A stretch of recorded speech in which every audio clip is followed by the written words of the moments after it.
Okay, good afternoon. Thank you for joining us here at the state capitol. I am James Gallagher, the Republican leader in the state assembly. And we want to begin this afternoon by extending our heartfelt compassion to our fellow Californians who have been going through these terrible fires in Southern California. I know it well, having represented Paradise and walked with that community through the horror of those first days and the rebuilding and recovery. And so we want to begin today just by our thoughts and prayers going out to those community members and those first responders who are fighting and doing God's work, fighting these fires as we speak. So we really want to make sure that we're doing everything we can to help get people safe, to help people recover. And then for our purposes here today, we need to do a whole lot more to combat and prevent catastrophic wildfire in our state. We have been through this far too many times. And that is why we as legislative Republicans are calling for a special session dedicated directly to wildfire prevention and insurance. There is so much that is before us right now, big issues that require our attention, and we should not be distracted by a special session to pay more government lawyers to sue Donald Trump. That's not the right direction. We need to do more to help our fellow citizens and have real solutions for this catastrophe that we have faced far too much in this state. And so we are here to talk about our dedication to that mission, to talk about ideas on how we can actually streamline wildfire prevention projects, how we can bring greater transparency to the insurance market and ultimately get to work right away on solutions that will stabilize that insurance market, how we can do more to help with home hardening to ensure that our communities are more resilient, that we can have increased penalties for arsonists. Just last year, an arsonist started one of the largest fires in the state, the Park Fire in my district. And now we know here in these recent days, at least one of these fires was the result of arson as well. We need to ensure that we are going hard against these folks who are endangering lives. And we need to fully fund wildfire prevention projects. There's been a lot of talk about that in recent days. It has not been what it is meant to do. Back in 2021, this group, many of the members standing here today, we fought hard to get $1 billion allocated to those projects. Since that time, there's been an 80% reduction in that amount. That needs to end. We need to ensure that this is the priority that it needs to be. So Republicans are standing together. We're calling for action, immediate action on recovery to help ensure that these communities recover from this disaster, but also on the real solutions that will help us to be a stronger, more resilient state against catastrophic wildfire. So thank you. We will begin with my good colleague who's been in this battle with me for a long time, on behalf of her district and fighting for these policies, Senator Shannon Grove. Thank you, Leader Gallagher. Allstate, American National, AmGuard, Chubb, Falls Lake Insurance, Farmers Insurance Group, Nationwide, The Hartford, Tokyo Marine Insurance, Trans-Pacific Insurance Company, and Travelers. What do all these have in common? They've either stopped writing homeowners coverage, limited their renewals, planning not to renew policies in California, or have left our state altogether. Not having a solvent and sustainable insurance industry hurts all Californians for the rebuild of our future. Without insurance, there's no mortgage loan. Without a mortgage loan, there's no place to call home for the majority of Californians. There's a time for accountability and blame, but today, with the fires still raging, recovery efforts starting, loss of 24 lives so far, and over 12,000 structures lost. Structures meaning homes, where memories were made with family at Christmas. The notches in the door frames, where you measured your child's height each year. Businesses that provided jobs and income to people in our community being destroyed, our houses of worship, and our schools. Structure seems like such a cold word when you think about what that word really means. We have serious discussions about a solvent and sustainable private insurance industry, and policies that reduce or mitigate the risk of our wildfires, no matter who's opposed to it. We need to address the immediate needs of Californians, including permanently eliminating red tape and expedited cleanup and recovery and rebuild for all Californians affected by wildfires from the northern part of our state to the southern part. That's why I stand here with my colleagues today to call on the governor for a special session to address these issues.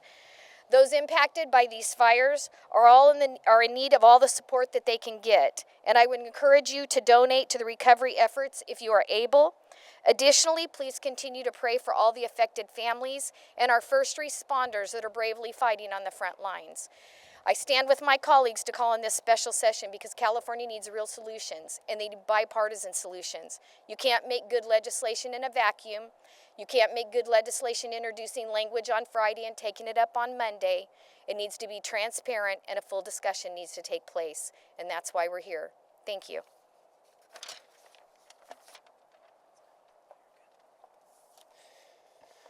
Thank you, Senator. And next I'd like to invite up my colleague, Assemblyman Greg Wallace. Thank you, Leader Gallagher. First off, I don't have the words to express the sorrow and despair I feel when I see the images coming out of LA, and we're all here to offer our full support to every person in this fight and their recovery. I've been proud of California's goals and aspirations to fight climate change, but our priorities are wrong, and I'm here to say that we need to change them immediately. California cannot solve climate change on its own. These massive urban wildfires are here for years to come. We didn't take the lessons from the 2017 Tubbs fire and apply them. We ignored the future after the Camp Fire in 2018 that destroyed Paradise. And here we are with countless lives devastated and billions of dollars of loss in Los Angeles. We must do better. We need to turn to prepare and mitigate wildfire threats to our existing homes, businesses, schools, and places of worship. Using a combination of tax credits, tax deductions, grants, and loans, we can help Californians retrofit homes and buildings to withstand wildfires. If an ember gets into a home, it turns the home into fuel in the same way debris on the forest floor is. We need to encourage innovation to come up with new ways to build and retrofit homes and buildings that withstand wildfire. We must end the cycle of burning and rebuilding. Californians deserve to have safe places for their families, their businesses, their schools, and their places of worship. And by the way, a place where their pets are safe too. This has to be our top priority, and Californians are looking for leaders committed to this goal, and that's why we're here calling for a special session today. Thank you. Thank you, Assembly Member. And now I'd like to invite up a new Assembly Member, but who has been working in her community for quite some time, Assembly Member Leticia Castillo.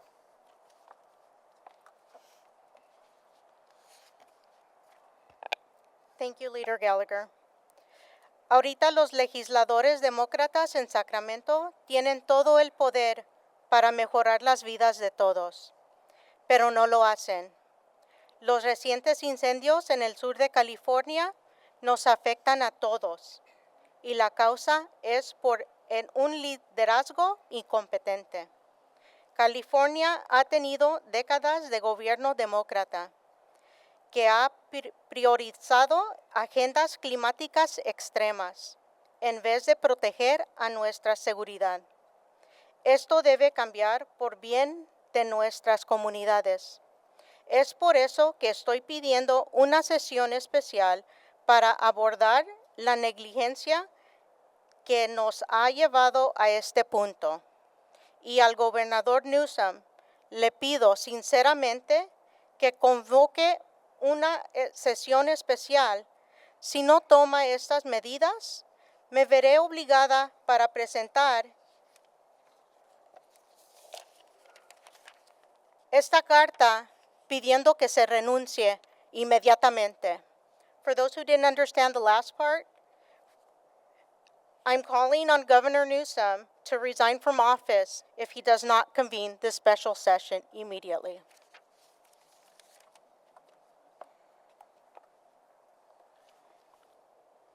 Thank you, Assembly Member.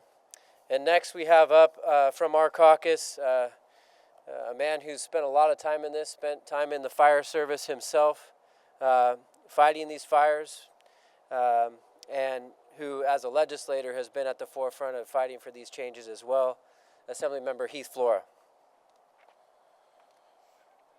Thank you, Leader Gallagher, and just want to send our condolences to the folks in LA, and these are horrific times.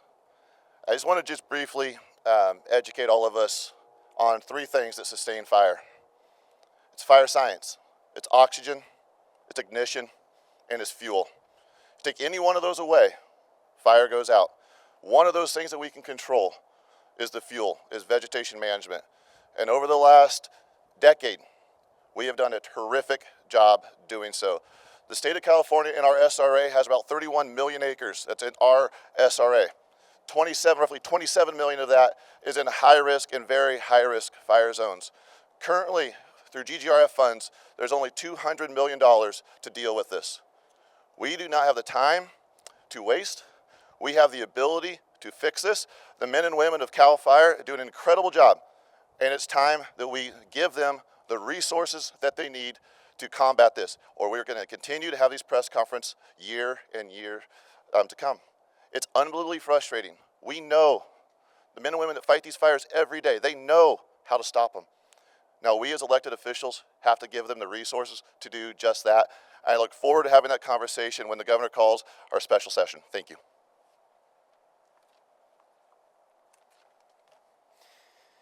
Thank you. And on that note, as maybe some of you know, there was a commitment to doing 500,000 acres a year in treatment. There was a partnership actually between the state and the federal government that the governor was proud to announce when it came out. We have gotten nowhere near meeting those goals. And a lot of it is because funding needs to be much more sufficient than it is right now. But it's also about removing the bureaucracy and some of the environmental laws that stand in the way. CEQA, California Environmental Quality Act, has been a blockade to doing these fuels projects. Berry Creek in my district burned when it had a reduction project ready to move forward. Had to wait 18 more months for a CEQA review. It burned down in the North Complex fire in the meantime. We, as Republicans, have continually introduced legislation to exempt fuel reduction projects for vulnerable communities from CEQA, only to have our bills not heard. That needs to end now. It's time to make these reforms so that we can do that vital fuels reduction work in our wildlands, in our forested lands. So next up, I would like to invite up my fellow colleague, Assemblywoman Lori Davies. Good afternoon. My name is Assemblymember Lori Davies, and I have the honor of representing a Southern California district that is no stranger to wildfires. Just a few years ago in my district was the scene of a coastal fire. And just like the scenes playing out in Pacific Palisades, our first responders were the true heroes on these fire fronts. I'm here today because, like my colleagues, I believe we need a special session to address our looming insurance crisis, but also review our environmental mitigation and adaptation efforts and strategies. We have to remember that while there is a natural disaster, it is also a human tragedy. People have lost their lives and their livelihoods. We must show compassion and understanding when we talk about the people affected by this tragedy. One of the things we must prioritize is giving communities affected by wildfires the appropriations and aid community services, especially when it comes to infrastructure to rebuilding California. When businesses and people rebuild, they need resources and grants to help make sure future structures are hardened and fire resistant. As a legislative minority, it is our job to be watchdogs for the Californians when our friends across the aisle attempt to divert funds to projects that have nothing to do with wildfire mitigation. We want to be helpful partners to the Speaker and his team in preparing our state for any future disasters. If the state needs an example of how to be prepared, they should be looking to San Diego, who has done an exceptional job over the last decade investing in things like vegetation management, reducing forest overgrowth, and acquiring water conservation technologies such as heli hydrants. The people of California deserve accountability and transparency, and our state leaders and agencies. We ask for a special session. Thank you. Thank you, Assemblymember. And now a new member to our caucus, Assemblymember Carl DeMaio. There are very few issues in California that can bring Democrat voters and Republican voters and everyone in between together, united. Californians today stand united, wishing the best to these communities for speedy recovery. But I also believe that Californians also stand united on a very important issue of accountability. Why were we not better prepared for this disaster? All Californians are asking that question. And if the media is not asking that question, every single cycle, until you get the answer, you're not doing your job. Part of convening a special session is not just to take up the common sense reforms that this caucus is offering on wildland fire preparedness and response. But the other important duty of a special session is to convene oversight hearings to demand answers to questions that the public deserves to know the answers to.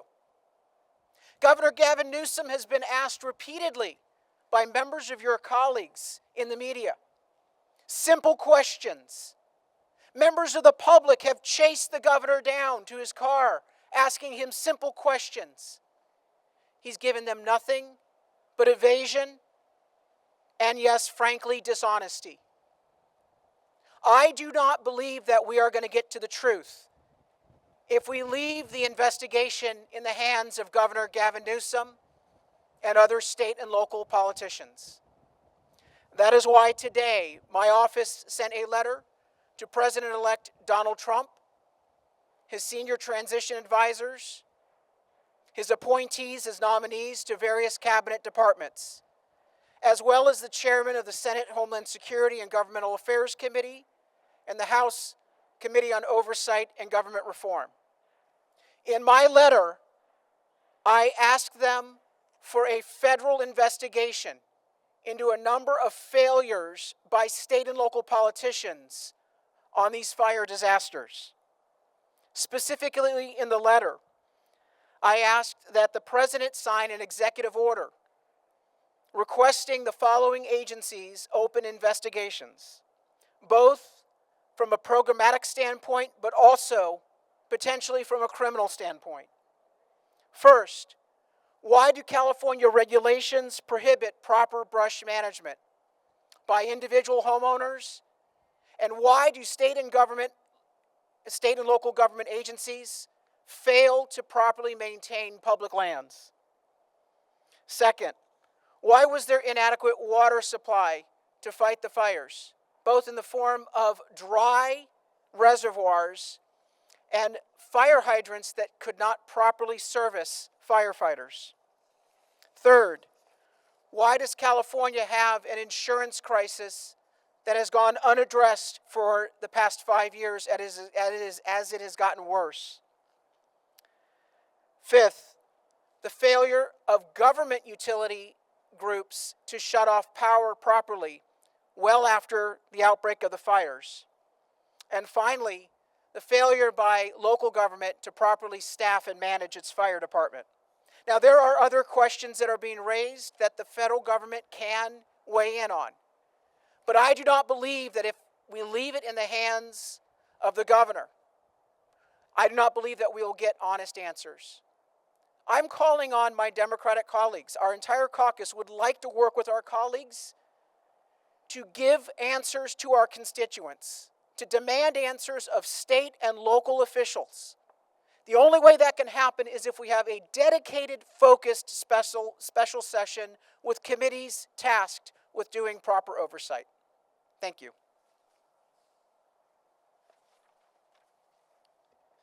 Thank you, Assemblymember. And next, my colleague, Assemblymember Diane Dixon.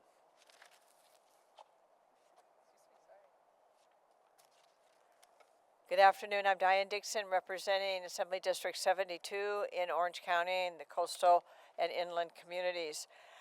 As you're hearing today, we are frustrated. Time and time again, we have the same conversations in Sacramento regarding wildfires.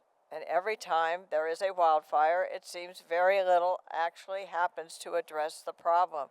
How many more times must we have the same conversation? when it comes to mitigating the potential for fires in our state. According to the data provided by CAL FIRE, 13 of the largest wildfires in California, 7 of the deadliest wildfires, and 15 of the most destructive in the state's history have occurred since 2015, in the last 10 years. Something must be done. No longer can we continue on this current course. Lives are being lost as we speak, and our hearts go out to the families and the victims of these fires, and our gratitude goes to those first responders from all over the country and other countries who are assisting California CAL FIRE in protecting our neighborhoods and dealing with these fires that are raging as we speak. Alongside the important measures that my colleagues have discussed today, there are a couple of further areas which I want to draw attention to. The first is that it is imperative that we increase aid to local communities and nonprofits which are providing essential services to their community members. Our local communities and nonprofit organizations are the front line when preventing and tackling wildfires across the state and dealing with the healing process and reestablishing life back to normal with members of the community. Too often, communities are forgotten or left unprepared when a wildfire strikes. In particular, we must provide financial assistance to local entities for disaster costs when federal assistance is not available. We must provide them with the necessary resources to succeed. The second is we must streamline water projects that has been mentioned and address water needs within the states. According to the California Drought Map, there are currently 21.7 million residents in areas of drought. Currently, the state is unable to effectively capture and store excess water, which is so desperately needed. And I echo my colleague's comment about why was that reservoir in Pacific Palisades dry for over 10 years? Why were the fire hydrants dry? Imagine all these homes just burned without any addressing from the water mitigation. Currently, the state is unable to effectively capture and store excess water. There was a bond measure in 2014, $8 billion. Not a penny has been spent to build a reservoir. Been spent on a lot of CEQA-related costs, but not to build a reservoir. This is just, we're a laughing stock across the world. We can't get our infrastructure act together. Steps must be taken to reduce the time it takes to build much-needed water storage and recharge projects, which not only provides a vast number of public benefits, but improves drought and fire preparedness. And speaking of time, all of us remember when the state has been, or areas of the state have been devastated by major earthquakes. Former governors have put a deadline and said the communities, the cities must be functioning within 18 months. Governor Pete Wilson had the freeway in Santa Monica Freeway in Los Angeles operating after it collapsed. It was open after 66 days. Where is the sense of urgency from our governor to mandate incentives to contractors and other participants in the cleanup and the rebuild? Where is the creativity to say, let's have a sense of urgency, which means now? Lastly, we need to reduce bureaucratic red tape for coastal fire prevention, especially regarding CEQA, as been mentioned. Despite any good intentions years ago with CEQA, we must take a common sense approach now when it comes to tackling fires. These are unnecessary and burdensome red tape that must be fixed. It is crucial we provide expedited permitting for wildfire projects and streamline environmental reviews, which incidentally, even before the fire, the CEQA is preventing housing, affordable housing, from being built in California. We all know that these are unnecessary and costly delays, and we have to fix these regulatory problems and hindrances to our programs to increase housing and now to help people. I demand that the governor and legislature call a special session because the victims and the survivors deserve it. Thank you. And then lastly, a new colleague, but who's already really working hard on solutions to this very issue and comes from an area that has been devastated by fire, Assemblymember David Tengipa.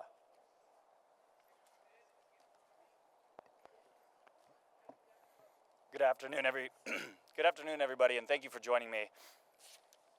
I want to speak directly to the victims, the survivors, and those currently going through the issue that we see today. We and all of my colleagues that worked in such a fast fashion hear you. Some of us understand exactly what you're going through. Being evacuated, your properties, leaving it behind, your memories. In 2018, my family lost their property to the Carr Fire. In 2020, I worked on Creek Fire in Fresno County. We've witnessed it personally, and I want you to know that we stand here and we hear you. You deserve answers, but most importantly, you deserve action.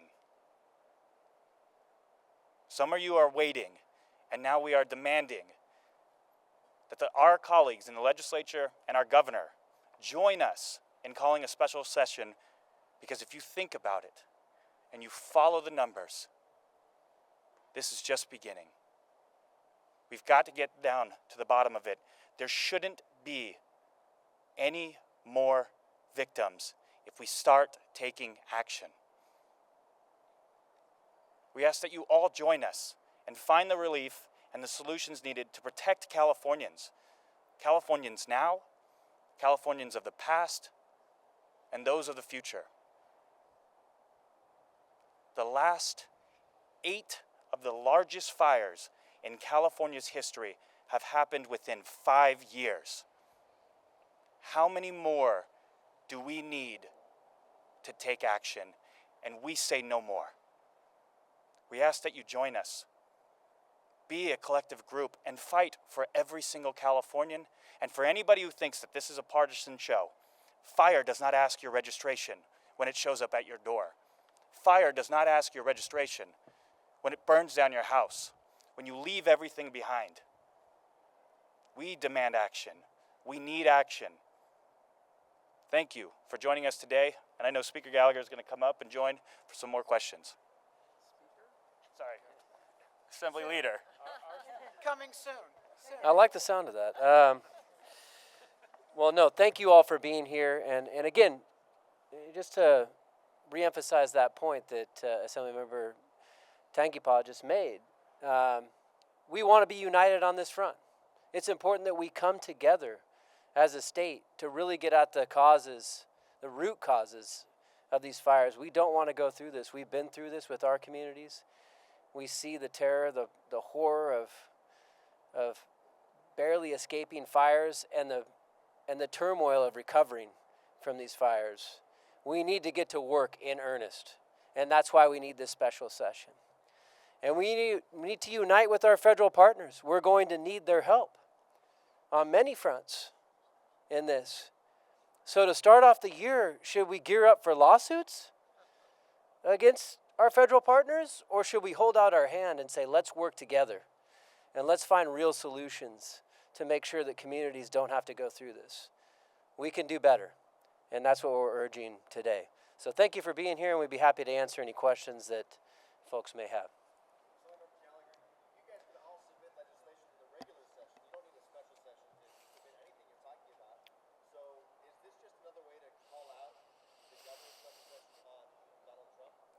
Well, certainly we will be introducing in a regular session as well, just like we have before. As I said, many of these bills have been presented before.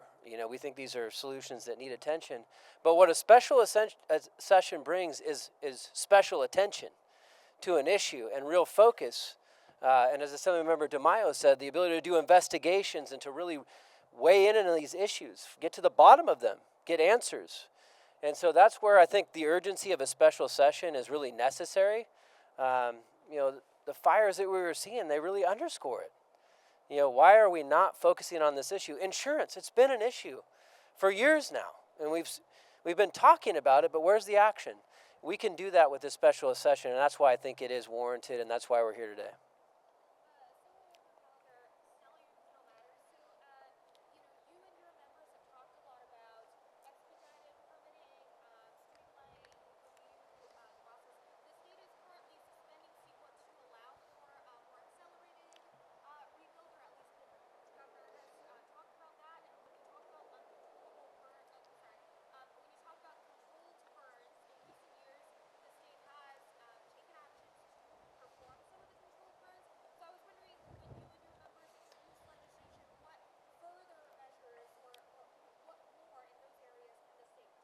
I would encourage you that whenever you're dealing with the governor and what he's saying, read the fine print.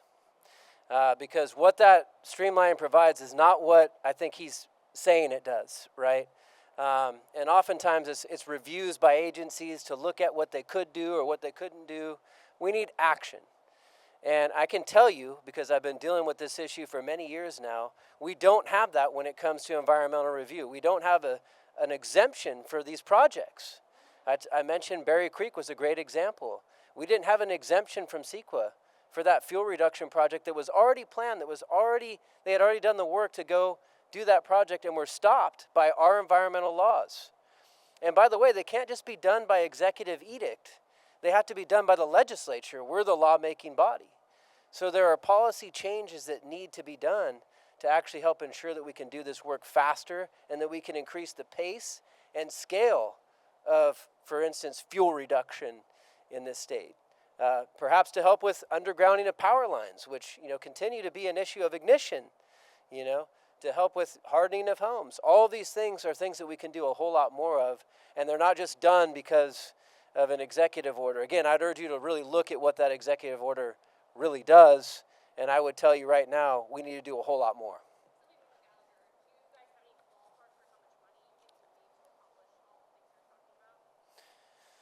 Well, when it comes to fuel reduction, we need a whole lot more money. And let me just put it in context. I mean, we got $1 billion in 2021. We had to fight like hell for that.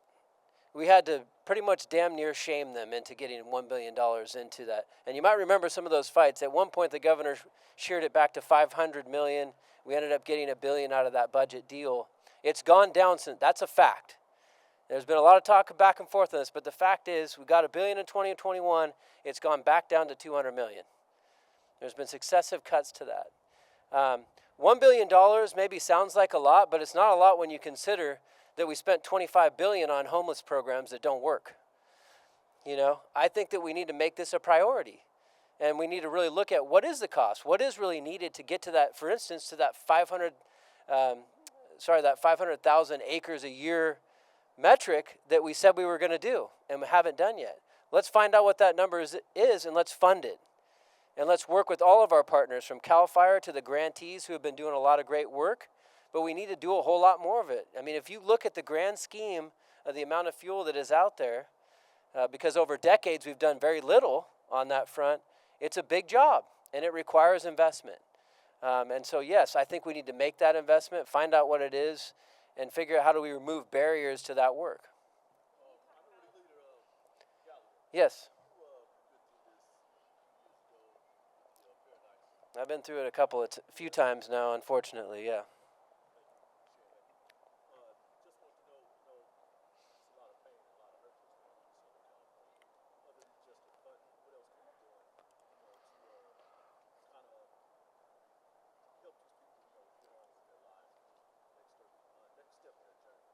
Great question, and also, I'm mindful of Altadena, a historic black community that is going through this. My heart goes out to them. I was just reading about some of the things that are going on there, and that is also a big focus. How do we help people recover? We know there was a lot of people that were there for us in Paradise, and the communities, Greenville, that Assemblymember Hadwick represents.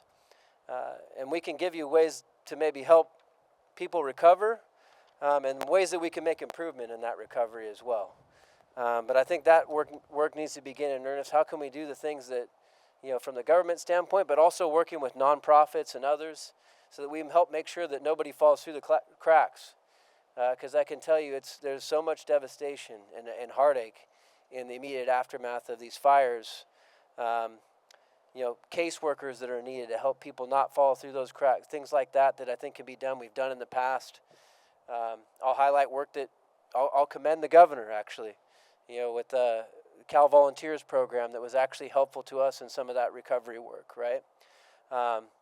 But these are all things that we need to be looking at as we move forward to help people recover. But again, we also need to get to those root causes so that we're not facing this again, and that is where I feel like we have just not done enough, and we haven't really gotten to the real root causes of these catastrophic fires in ways that we should begin to do in earnest right now.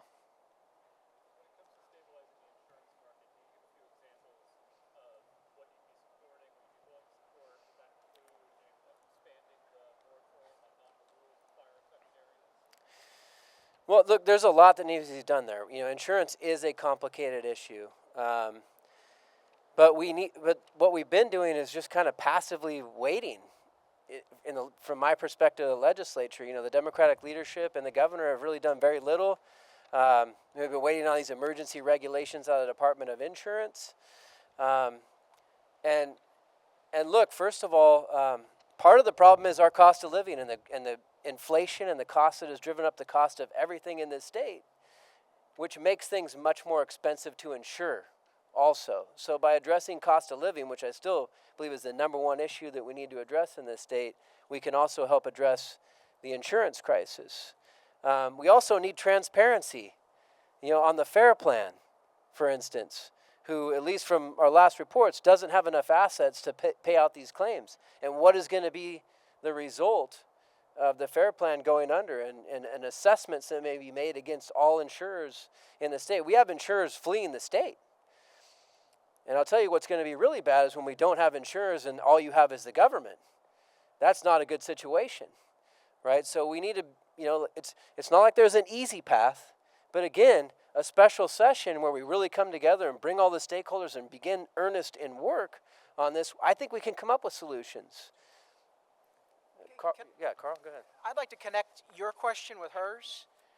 I want you to ask the governor this the next time he may float through, for his appearances. $3.6 billion is the amount of tax revenue that the general fund receives every year from a state tax on every insurance policy in the state of California.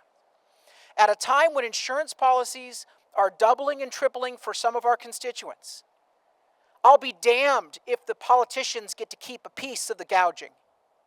They should commit every penny of the $3.6 billion to fire mitigation funding.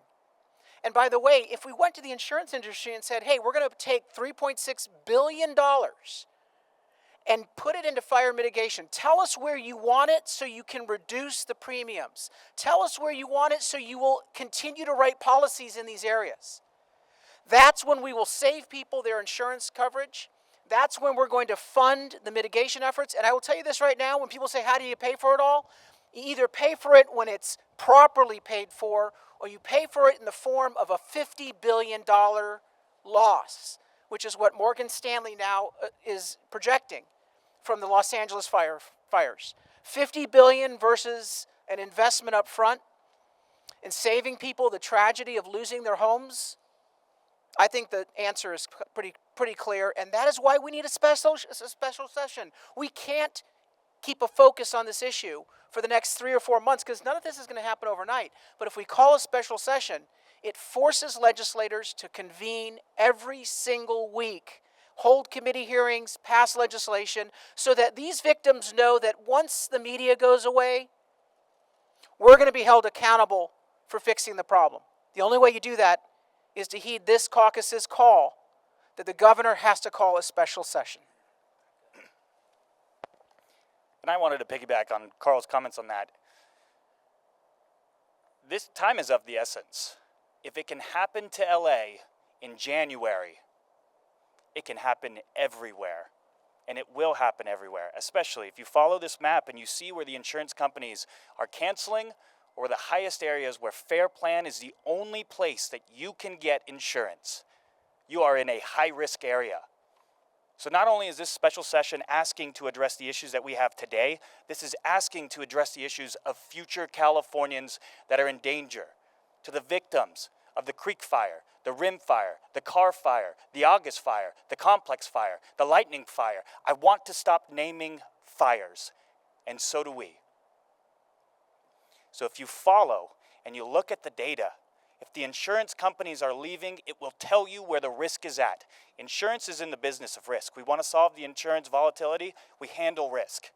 We have the ability to do so here at the legislature. The governor has an ability to do so for Californians when he calls a special session. This legislature has the ability to do so. Let's protect Californians because they deserve it. Because we don't need any more victims. This was preventable. They had the data. It's right there. Follow the data. Listen to it. Do the action that we need right now. Call a special session for the love of God.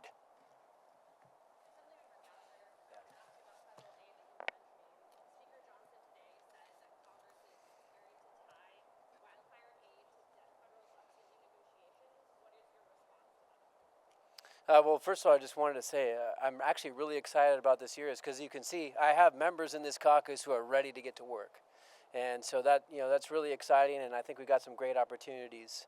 I will say, actually, Speaker Johnson reached out to me over the weekend, and he wants to work with us. He wants to work with the state on recovery. He expressed his compassion and condolences for everything that we're facing in this state. He knows, for instance, what I've gone through and my community's gone through.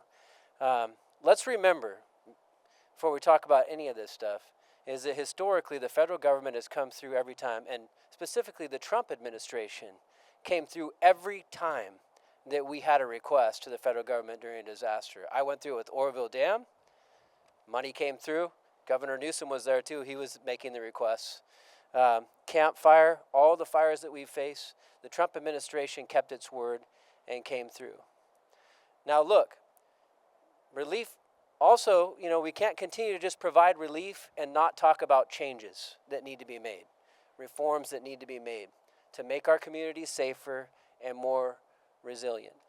My anticipation is that relief is going to come through, but we do need to, exactly what we're talking about here today, we do need to make changes here in California so that we reduce the risk and so that we don't face these kind of disasters again, and there's not billions of damage that we need to provide the relief for at the end of the day, right? So I anticipate there's going to be a very good working relationship. You will see this Republican caucus have a very good working relationship with our congressional Republican colleagues and with Congress and the Speaker and with the President. And again, if we want to have that good working relationship, it's probably not a good idea to start off the year with lawsuits against the President who hasn't even taken the oath of office yet. It's time to come together, work together on this issue, and I anticipate that just like it was, back in the first Trump administration, where we had that cooperation, where we came through with that relief, it'll be the same. But it requires us to come together and work on real solutions and to have a cooperative attitude, not an antagonistic one.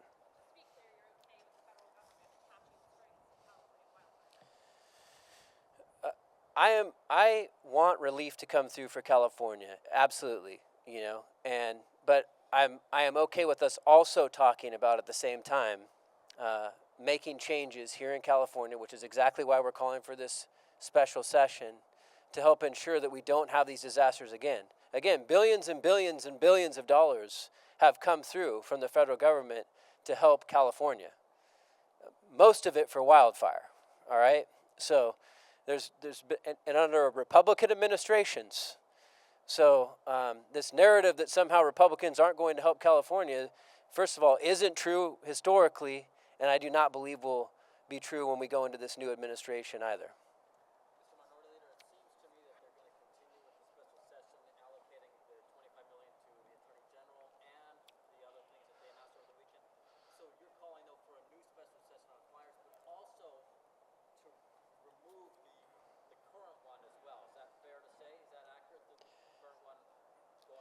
Yeah, well, I'll tell you what, I was encouraged that we found that they were supposed to do a hearing this week in the special session. Apparently it's delayed. That's a good thing. Let's delay it permanently. We don't need to have this special session. It is not the priority anymore, and clearly with Los Angeles and the communities on fire, it's time to shift focus. It's time to really focus in on this. I think we can all agree these are the big issues. And I think there can be some really good bipartisan work on those things, right? So yes, we would say stop this special session that is currently in place that the governor has called, and let's have this special session where we can really focus in on this issue, which is forefront.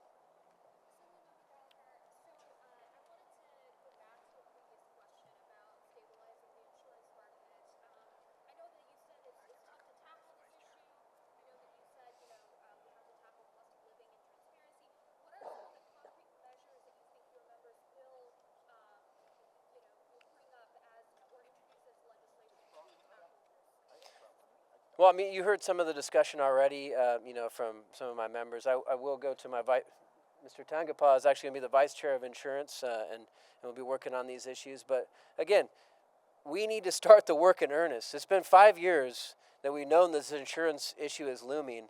And what have you seen out of the supermajority? And what have you seen out of the governor? There's been no action. taken. And we believe that we need to come together. Nothing's going to happen without people coming together and finding those solutions. We have our solutions that we want to work on. But again, like, we need a special session and we need focus on it. So there's a lot of practical measures that we can do. Again, as I had stated, that insurance is in the business of risk. If we mitigate the risk, insurance companies will analyze and look at this. So when it comes to strategic thinning, strategic fire breaks, these are some things that we've actually already put together as platforms. And I would recommend that we, in this special session, look at this map. This map will tell us where the exposures are. The California Fair Plan has $450 billion in exposure. Well, then let's look at it from a list of hierarchy. If the most exposure is right here, then let's address those areas. Let's also talk to the insurance companies and say, what are the necessary things that residents and people need to do that we can help streamline and make faster through these, whether it's permitting, expedition, or just handling a lot of these areas when it comes. Free up the access. Cut the red tape, not only in Southern California when it comes to these areas, but cut the red tape for the victims of the Paradise Fire, of the Creek Fire, of the Rim Fire, because there's a lot of Californians asking right now, why didn't they get the same treatment? This fire doesn't even register within the top 25 when it comes to size. But in comparison, just a few years ago, a fire that burned over 1 million acres. And for people to think about that, the Palisades Fire is around 25 to 30,000 acres. The Creek Fire alone burned almost 400,000 acres. And again, if it's happening in January, what will June look like? What will July look like? And that's what the insurance companies are looking at right now. So this special session will allow us to assess the risk, come up with even more policies, but also look at the suggestions that we'd love to bring in the insurance commissioner as well, Ricardo Lara. We'd love to work with the partners because obviously they know something that either we didn't address here or somebody didn't look at and actually took the measures necessary for preventative action. So that's what we're asking for. So we do these and implement these strategies. We will balance the insurance market because we're assessing risk, and that's what we're going to be focused on.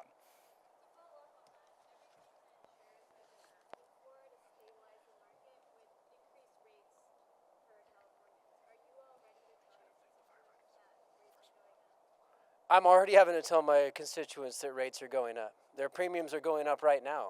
And they're going up mostly because of the inaction by the governor and the supermajority in this legislature. So again, it needs work. And we should get to work on it. And look, we're not saying that we have the only solutions. We're saying let's come together as a body, as a legislative lawmaking body, the problem-solving body of California, and let's get to work on those things, right? It's only going to get worse if we continue to let the status quo happen. Fair Plan is in a very precarious situation now in the aftermath of the Palisades Fire. We have insurers that are continuing to not write policies or leave the state, so it needs action, right? And so that I think that's really the point. And you know, Mr. DeMaio brought up a good point. Why is the state getting $3.6 billion? Out of some of these these premiums, right? What are they doing with that money, and how could that money be better spent? These are all things that I think we should be looking into and finding better solutions for Californians. Okay, thank you guys. There will be people sticking around here if there's individual questions that people might have, but thank you for being here today, and we're looking forward, and we hope that the governor will call this special session and we can get to work on these issues. Thank you.